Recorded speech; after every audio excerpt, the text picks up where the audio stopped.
Today I'm going to be talking about the long-awaited heavy tank changes we've been waiting for I feel like about a year and a half, but it's better late than never in regards to these changes because they've just been long overdue in my opinion. And after they did the changes to the Kranwagen, the STB1, the Leo 1, and they made all those changes to all those different vehicles, making them relevant again, and then they just stopped before they got to the the vehicles which needed it the most, in my opinion, and they just kind of like left them out to dry pretty much, and just didn't really bother with them. But I will say, like, I do feel a lot of nostalgia for like this sort of thing here. Now, you might be wondering what the hell I'm talking about. I miss the days when Wargaming used to do this sort of thing all the time, like this sort of like just massive list of just gradual like little changes to different vehicles. I really miss the days when Wargaming would more actively rebalance vehicles and just make things more sort of equaled out, or well, maybe not equaled out is the right word. Make things more competitive in the game, or make things like less competitive depending on how they're performing. Like, Wargaming used to do that all the time, and I really do miss the days when they would do that consistently. But, well, there are upsides and downsides to that, because they used to do it consistently, but the problem with them doing it consistently was the fact that sometimes what they would do is they would just sort of overbuff the crap out of something and then just kind of be like, yeah, it's fine. And just leave it for like a few patches and then eventually nerf it, and then everybody be pissed off because they went and locked it, and then, yeah, you know the problems I'm referring to. But let's go through these changes. I'm going to summarize these changes because every video I've made on this so far has been about 25 minutes, and I would rather not have a 25-minute long video, but I will leave a link in the description so you can go and view these changes yourself if you want to read through all of the changes in more detail. But I'm going to summarize them here for you just so you get the general gist. To get started, the IS-4 has been buffed so that the upper front plate is more effective. The roof armor no longer has the same weaknesses that it did before. Effectively, they removed the overmatch zones, so the last vehicle, the IS-4, to have those weaknesses has finally lost them. So that's a nice change, but at the same time, I would prefer personally if Wargaming had, you know, sort of brought that weakness back to more vehicles rather than just removing it completely from the game, because I actually kind of liked the days when that was a weakness that could be exploited. But it's one of those things where, like, I guess as time goes by, like I guess it was only natural that like more and more weaknesses would be removed from vehicles. But you can see here that it's been buffed now, so it's no longer an overmatch zone. The turret ring area has been removed. The upper front plate armor looks to me like it's been brought in unison with the rest of the armor at 160mm, because right now it's 140, which is just weaker than the rest of the armor on the tank, on the sides and stuff. So it's nice to see that they made that change. And then the driver's hatch has also been improved as well. And then they've improved the traverse speeds on the vehicle, the gun handling, so the gun bloom is not as bad as it is at the moment. The reload time has been improved, the aiming time has been improved. Then weirdly, the accuracy has been decreased, which is sort of interesting, especially when you look at the ST1, because the ST1 has better accuracy with the same gun at a lower tier. Seems sort of strange. These stats might be mixed up. That seems kind of strange. Personally, I would prefer it if they just left the accuracy the same on the IS-4, but yeah, I guess whatever. Like, most of the changes are really nice, so I would take one nerf to like sort of balance that out a little bit. Now, when it comes to this gun here, this D25T gun, this is going to be a gun that's mentioned multiple times throughout the changes for the IS-4's line. So effectively what they're doing with this gun that is the stock gun on the IS-4 is they are removing the current standard rounds, which have 175 penetration, and making the gold rounds the standard rounds. And then for the gold rounds, which are becoming the standard rounds, they are making the gold rounds effectively a new type of round, which is 270 penetration, and they're heat shells. So in other words, they're basically just changing the penetration on the standard rounds to be 217 and the premium rounds to 270. So nice changes there. It's going to make the ST1 in particular a lot easier to grind, because you won't need to go through the IS3 line in order to just do the stock grind on the ST1. So the ST1's also getting improvements to its reload by about 1.3 seconds. Accuracy, as I already showed you, is getting nerfed. Then there's the changes to the D25T again.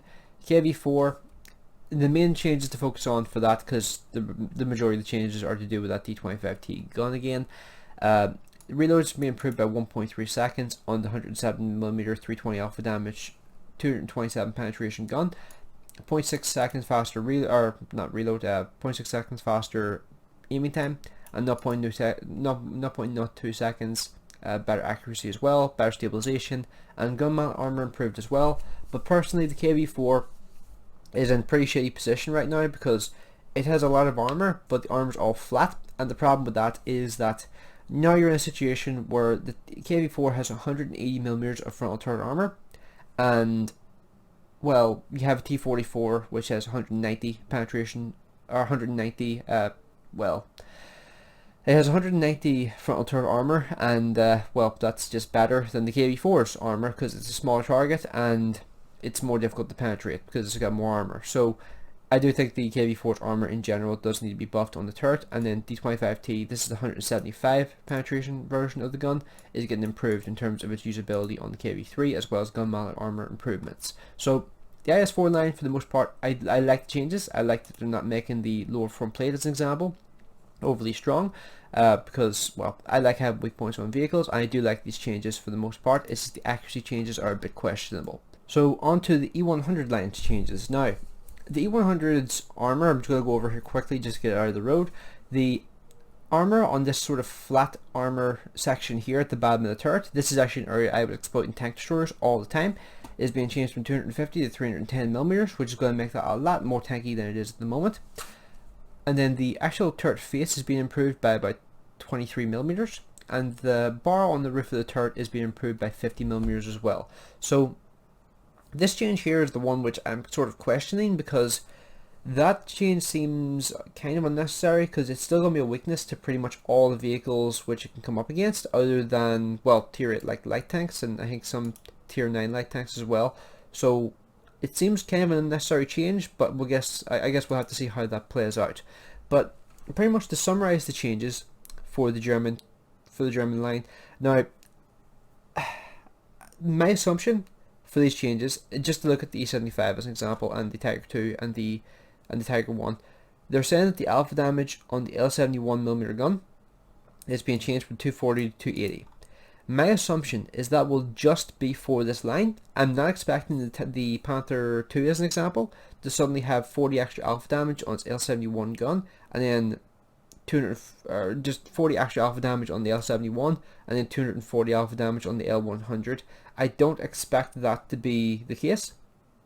So I'm honestly expecting that these changes will just be for this line, and they won't be for any other lines in the game. It'll just be unique to this sort of branch of vehicles.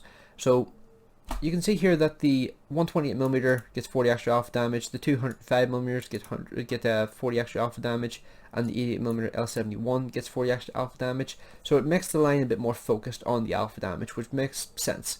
And then the only real guns that don't get affected by this alpha damage change are the 88mm L56 and the 15cm L38.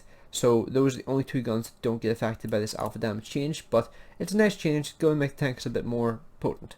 But along with the alpha damage change on the L55 128, it's also getting a reload buff by 1.3 seconds. The nerf, it's also getting a nerf of 0.2 seconds to the aiming time and 0.03 to the accuracy.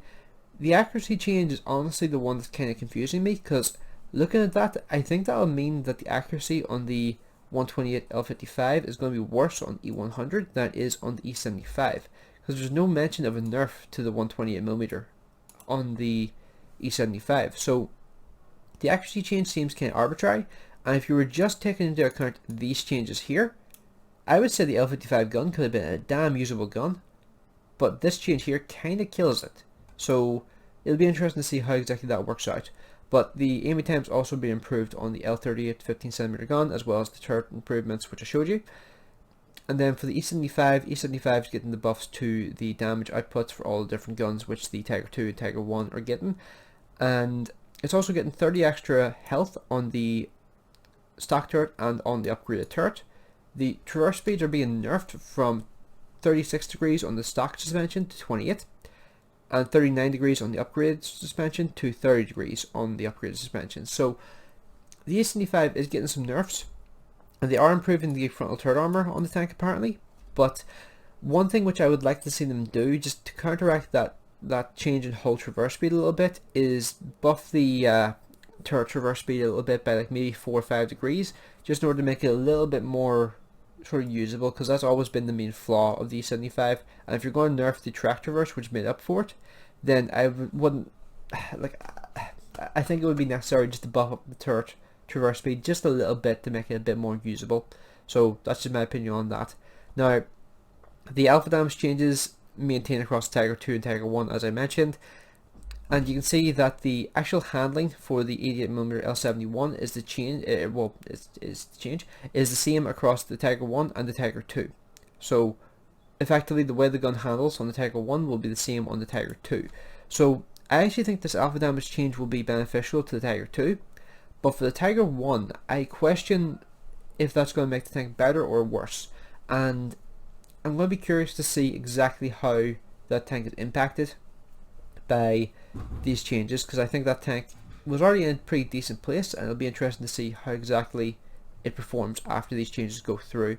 And then for the Tiger 2, they also say improved the armor.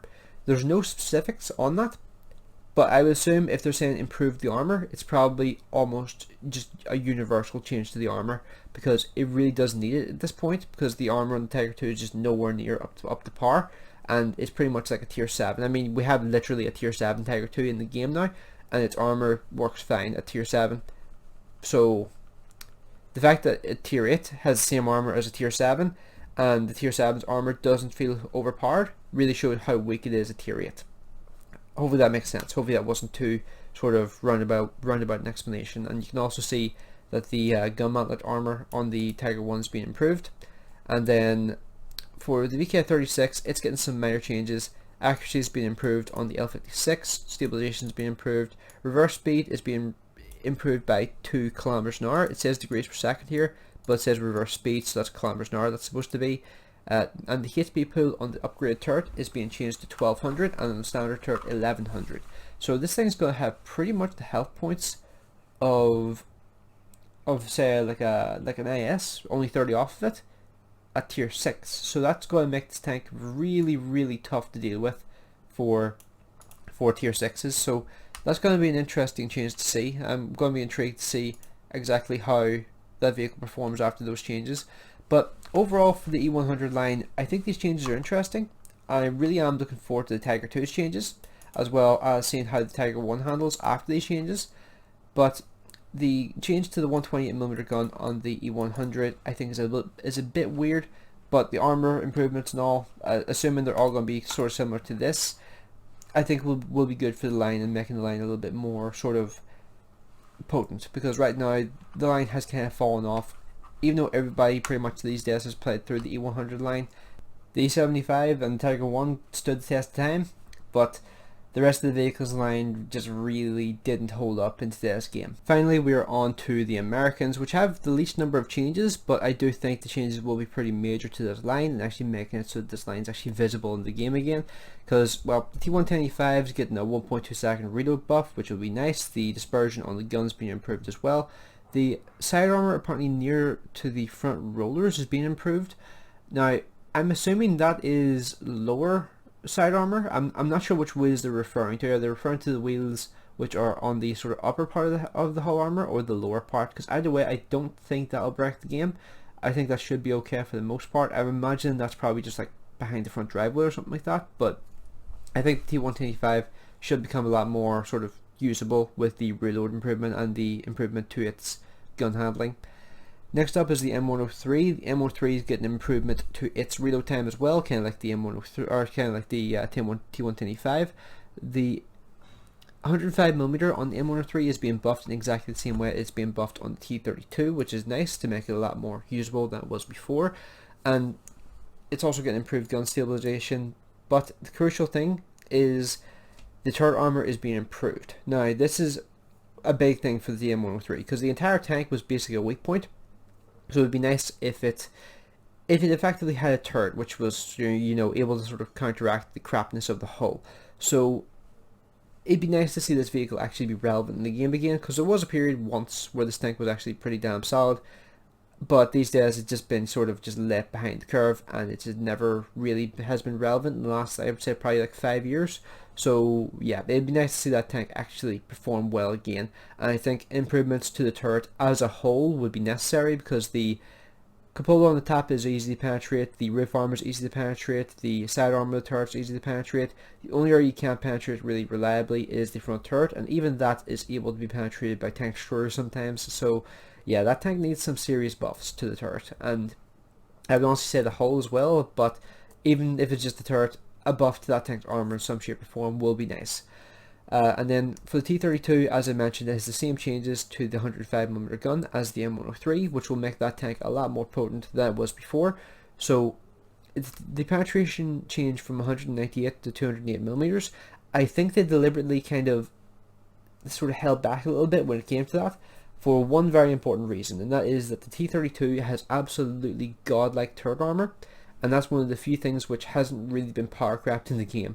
And its armor is still absolutely godlike even against tier 10s on the turret. So I would honestly say that if they did buff the gun much further than they did, I think the T32 would probably be a bit too strong.